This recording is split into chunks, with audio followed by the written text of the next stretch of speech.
सद्गुरूंचे पुण्यस्मरण, सद्गुरु नाम संकीर्तन,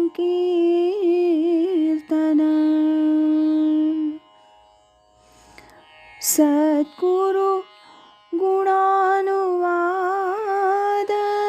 गान, श्रवण मनन सद्गुरूंचे,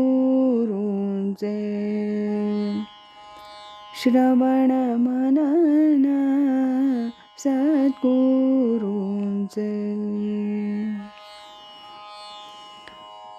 आज ऐकूया स्वामी स्वरूपानंद एक अलौकिक राजयोगी या ग्रंथातील प्रकरण 8 स्वरूपानंद दर्शन.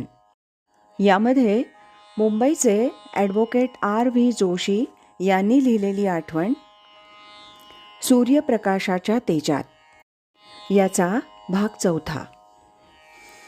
1972 साली मी नेहमीप्रमाणे मे महिन्यात पावसला गेलो असताना तिथे स्वामीजींच्या खोलीबाहेर काही आध्यात्मिक तत्त्वज्ञानावर आधारित अशी पुस्तकं विक्रीसाठी ठेवली होती. ते पाहून त्यातली काही पुस्तकं विकत घेण्यासाठी मी त्या टेबलापाशी गेलो. त्यातली 2 पुस्तकं मी विकत घ्यायचं ठरवलं आणि त्यासाठी मी माझ्या वॉलेटमधून पैसे काढायला लागलो. तेवढ्यात माझ्या मनात एक विचार असा आला की ही पुस्तकं आपण विकत घेण्यापेक्षा स्वामीजींनी गुरुदक्षिणा म्हणून ही पुस्तकं मला भेट दिली तर. हा विचार माझ्या मनात आला, पण मी तो कुणाजवळ व्यक्त केला नव्हता. मला माहीत होतं की स्वामीजी नेहमी पुस्तकं भेट देऊन गुरुदक्षिणा परत करत असत. त्यामुळे माझ्या मनात अशा प्रकारचा विचार आला आणि त्या विचाराला अनुसरून मी पुस्तक खरेदीसाठी बाहेर काढलेले पैसे पुन्हा वॉलेटमध्ये परत ठेवले आणि स्वामीजींच्या दर्शनासाठी खोलीमध्ये गेलो.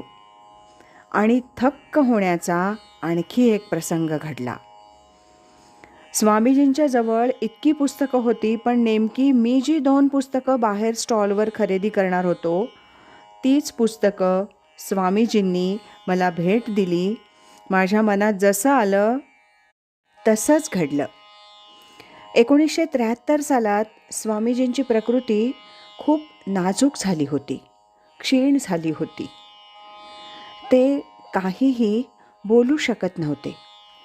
डॉक्टरनी त्यांना पूर्णतः विश्रांती सांगितली होती. असं सर्व होतं तरी हजारोंच्या संख्येने लोक दररोज पहाटे पावस हा खडतर प्रवास करून इथे आल्यावर रांगेत खूप वेळ उभं राहून स्वामीजींचं दर्शन घ्यायचे. तसं पाहायला गेलं तर दर्शन घेण्यामागे कोणतं कारणही नसायचं. मग इतके सर्वजण इथे काय येतात आणि नतमस्तक होतात? हा मला नेहमी प्रश्न पडे आणि त्याचं उत्तरही लगेच मला मिळे की याचं कारण एकच, परमपूज्य स्वामी स्वरूपानंद यांच्या ठायी असलेलं देवत्व आणि एक अशी बळकट शक्ती ज्यामुळं चित्ताला समाधान मिळतं, आत्मशांती लाभते. ही शांती कशी मिळते, किती मिळते याचं वर्णन किंवा मोजमाप नाही. ते प्रत्येक व्यक्तिगणिक बदलतही राहतं आणि प्रत्येकाला आलेली प्रचिती ही वेगळीच असते. म्हणून परमपूज्य स्वामीजींच्या दर्शनाचा आनंद प्रत्येकासाठी अवर्णनीय असाच आहे. हा होता भाग 4.